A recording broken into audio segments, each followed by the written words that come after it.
Hello and welcome to academy. मैं हूं शशांक लखेरा और इस वीडियो में हम बात करने वाले हैं स्ट्रेटेजिक बॉम्बर के बारे में।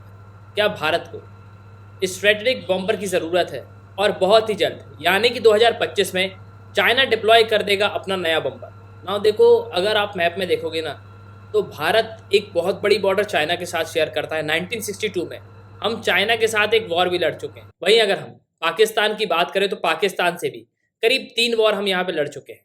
अब अगर आप देखोगे चाइना को, तो आज के समय चाइना के पास तो बॉम्बर है, लेकिन भारत के पास बॉम्बर नहीं है। कभी इन फ्यूचर मान लो वॉर हुआ इंडिया और चाइना के बीच, तो चाइना अपने बॉम्बर को यूज कर सकता है, लेकिन भारत के पास बॉम्बर नहीं है। लेकिन अब आप यहाँ पे बोलोगे कि सर भारत के पास बॉम्बर नहीं है, लेकिन फिर भी हमारे पास मल्टी रोल एयरक्राफ्ट है। देखो, मल्टी रोल एयरक्राफ्ट और बॉम्बर में बहुत ज्यादा डिफरेंस होता है।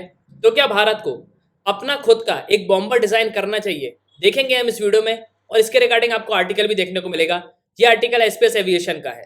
Does the Indian air force need a strategic bomber? So basically क्या इंडियन एयरफोर्स को एक बॉम्बर की जरूरत है? और हम एक बॉम्बर की बात नहीं कर रहे, हम यहाँ पे न्यूक्लियर बॉम्बर की बात कर रहे हैं। एक तो बॉम्बर आपको ये मिलेगा जो डायरेक्ट यहाँ पे फायर करे, लेकिन वहीं दूसरी तरफ अगर आप देखोगे तो एक बॉम्बर वो है जो न्यूक्लियर वेपन को ले जाने में कैपेबल हो। तो काफी कुछ जो है हम इस वीडियो में देखने वाले हैं। उसके पहले जस्ट गो टू गूगल पे स्टोर, डाउनलोड एकेडमी ऐप। आपको क्या करना है, एकेडमी ऐप को डाउनलोड करना है, फिर आपको यहाँ पे साइन अप करना है। आप 2 वीडियो लेक्चर देख सकते हो जो डेमो लेक्चर होंगे। फिर आपको प्रोफाइल में जाना है, प्लान को परचेज करना है, कोर्सेज को एंजॉय करना है। एक ही सब्सक्रिप्शन में आप सभी कोर्स अवेल कर पाओगे, और आप यहाँ पे पीडीएफ भी डाउनलोड कर सकते हो। बहुत सारे देशों के पास आपको फाइटर जेट्स देखने को मिलेंगे, ट्रांसपोर्ट एयरक्राफ्ट देखने को मिलेंगे, बॉम्बर देखने को मिलेंगे। देखो, फाइटर जेट्स वो होते हैं जो एक दूसरे फाइटर जेट को भी यहाँ पे टारगेट करते हैं, इसके अलावा ग्राउंड बॉम्बिंग भी करते हैं।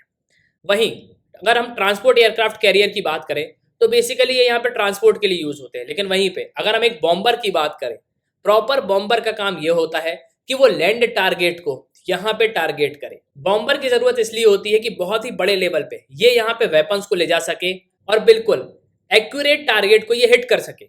अब आप यहाँ पे बोले कि सर मल्टी रोल एयरक्राफ्ट तो है हमारे पास, तो बॉम्बर की क्या जरूरत है? देखो, मल्टी रोल एयरक्राफ्ट में और बॉम्बर में बहुत ज्यादा डिफरेंस होता है। राफेल की अगर हम बात करें तो ये एक मल्टी रोल एयरक्राफ्ट है, और सिंपल बॉम्बर बहुत ही बड़े लेवल पे यहाँ पे मिसाइल को ले जा सकता है और सीधे अपने टारगेट को ये करेगा हिट। तो ये तो था difference multi role aircraft bomber के बीच का। लेकिन वहीं अगर हम बात करें कि कौन कौन से देश बॉम्बर को यूज करते हैं, तो देखो, यूएसए, चाइना, रशिया, ये 3 देश जो है प्रॉपर तरीके से यहाँ पे बॉम्बर यूज करते हैं। इसमें अमेरिका सबसे आगे है। अमेरिका के पास आपको बहुत सारे बॉम्बर देखने को मिलेंगे। इसके अलावा अगर हम बात करें चाइना की, तो चाइना का जो बॉम्बर है वो काफी पुराना है। वहीं अगर हम रशिया की बात करें तो रशिया भी काफी बड़े लेवल पे बॉम्बर को जो है यहाँ पे यूज करता है ना। देखो, यहाँ पे आप पूछोगे कि बॉम्बर होता क्या है। बॉम्बर बेसिकली एक मीडियम टू लॉन्ग रेंज एक पेनिट्रेशन बॉम्बर एयरक्राफ्ट होता है, जिसको बेसिकली यहाँ पे डिजाइन किया जाता है कि ये हवा से ग्राउंड में यहाँ पे वेपन्स को ड्रॉप कर सके। मतलब सिंपल, मान लो आपको कल को कोई मिलिट्री इंस्टॉलेशन है, उसको यहाँ पे हिट करना हो, तो आप बॉम्बर को यहाँ पे यूज कर सकते हो। और बॉम्बर में आपको एक यूनिक फीचर भी देखने को मिलेगा। मान लो कल को आप यहाँ से कोई मिसाइल फायर करते हो और वो अपने टारगेट को हिट कर रहा हो, लेकिन एट लास्ट मोमेंट अगर आप चाहते हो कि आपको उस टारगेट को हिट नहीं करना है, तो आप यहाँ पे उसको कैंसिल भी कर सकते हो। ये एक बहुत ही यूनिक फीचर है जो आपको बॉम्बर में देखने को मिलेगा। और बेसिकली जो बड़े ऑपरेशन होते हैं, जैसे मिलिट्री इंस्टॉलेशन है, मिलिट्री इक्विपमेंट, जब जब इन सबको हमको टारगेट करना हो, तो हम जो है बॉम्बर यहाँ पे यूज कर सकते हैं।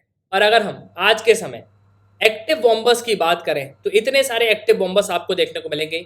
अमेरिका, चाइना और रशिया, ये 3 देश हैं जो बॉम्बर पे यहाँ पे बहुत ज्यादा वर्क करते हैं।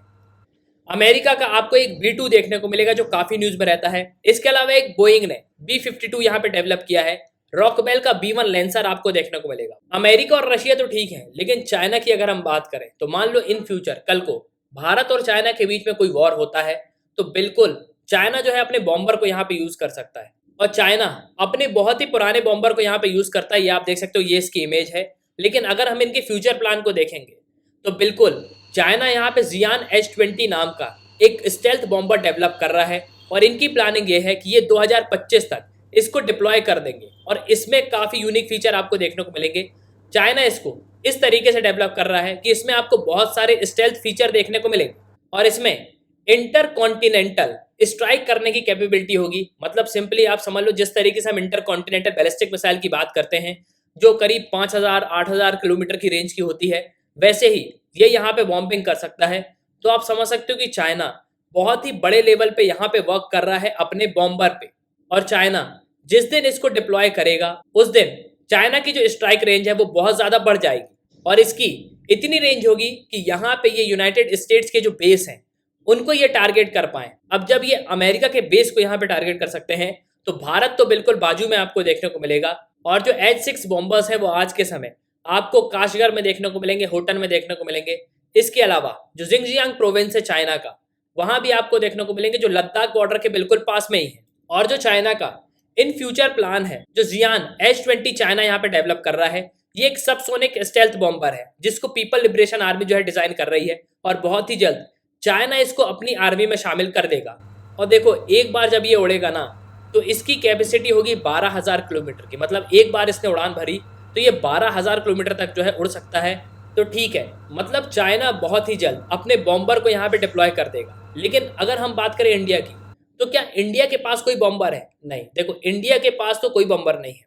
इंडिया के पास तो खुद का भी इंजन भी नहीं है। इंडिया जो है अपने इंजन पे वर्क कर रहा है।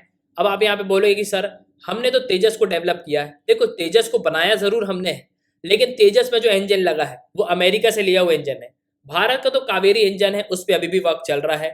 और देखो, सिंपली मैं आपसे ये कहूंगा कि एक बॉम्बर को डेवलप करना ना एक बहुत बड़ा टास्क होता है, क्योंकि अगर आप इसकी प्राइस देखोगे तो इसकी प्राइस है करीब $100 बिलियन। और अगर भारत को अपने बॉम्बर को यहाँ पे डेवलप करना है तो भारत को भी इतने पैसे यहाँ पे खर्च करने होंगे। अमेरिका करीब ऑलमोस्ट $100 बिलियन जो है यहाँ पे स्पेंड करता है।